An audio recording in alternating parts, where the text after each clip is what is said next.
Jamahal Hill is not the best in the world. Jamahal Hill is not the best fighter in the world. He's not the best light heavyweight in the world.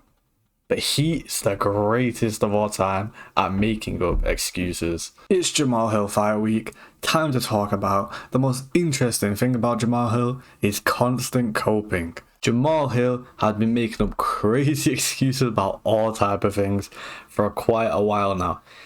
The main one being him coping about his loss to Alex Pereira. Oh, you said like the whole situation with I mean, like I said, man, it's protect yourself at all times. But like, you know, right after they tell you that, it's obey my commands at all times too. You know, and when in the moment, whenever it happened, I stopped. He said stop before he interjected, and I stopped. And you can see Alex continues to close the distance on me. So, and then like I understand, like, yeah, it's a cold moment. Oh, he got hit in the nuts. He got pushed off. It wasn't a groin. He pushed it off, and then he came. It wasn't a groin strike. And him closing the angle on me while I'm trying to check and make sure he's good and things like that. There was a gritty competitive move. You know, I should have peeped it, caught on to, and protected myself against. You know, but if Herb Dean could have done anything, I would have liked to have had a more clean and better reset. I think that would have been one thing I would have liked to see differently.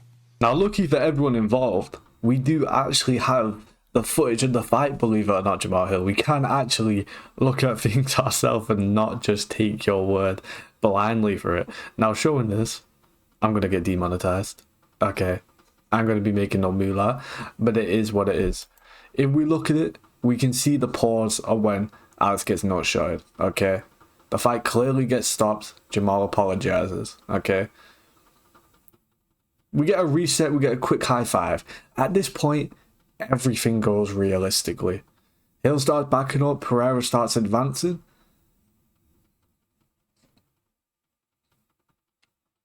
Hill throws a straight left and Pereira counters.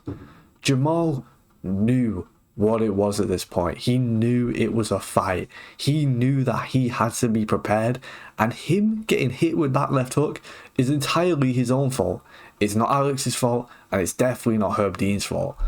Now, even though the literal footage is out there of how it wasn't a dirty competitor move, okay, he's trying to insinuate that he's cheap by doing that, but you know, not trying to say it so he can kind of get away with it and be like, oh, I didn't say that, you're assuming that, you know, coping. But even though what he said in that video is easily disproven, he's still gone on for months and months and months about how Alex is a cheater. Alex fucking, you know, got lucky. Alex just landed one shot, barely clipped him. He's been coping really fucking badly. And it got to a point where Jamahal Hill very clearly had disdain and hatred for Alex Pereira. Now, I do want to say, I like how Jamahal Hill's doing this, but I also want to criticize it, okay? Because I want to get views, you know what I'm saying?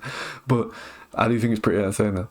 But the disdain in Jamahal Hill would build up so much, the desperation to get one over, and Alex Pereira would build up so much, he would still start an issue and a problem with him in real life at the UFC PI.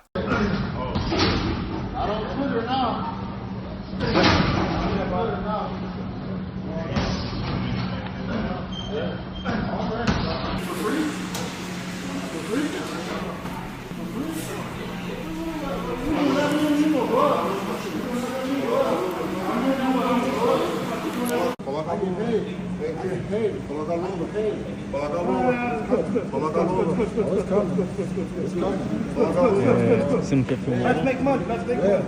Yeah. Oh, here. Get that money from that boy getting sleep. We're good, boys. We're good.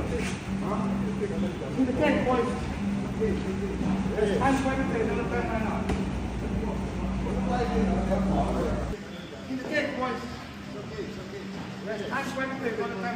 Now, Jamahal came out of this looking like an absolute tard. And is it entertaining? And do I like it? Yes. But he came out of this looking like an absolute tard for various reasons. First of all, you see that he's the one who starts the confrontation by saying, we ain't on Twitter now. We ain't on Twitter now. Bro, I'm sorry. That is, you are starting a confrontation by saying that. You are practically accusing him of being a bitch by saying that. Come on. And then Alex puts down the gloves, offers to fight him. Jamahal says no, which I don't blame him. But that still makes you look like a dickhead. Okay, that still makes you look like an absolute tart, which it did. Okay. And Jamahal would even cope about this. He'd even cope about this situation. So I was at the PI earlier, and Alex was there.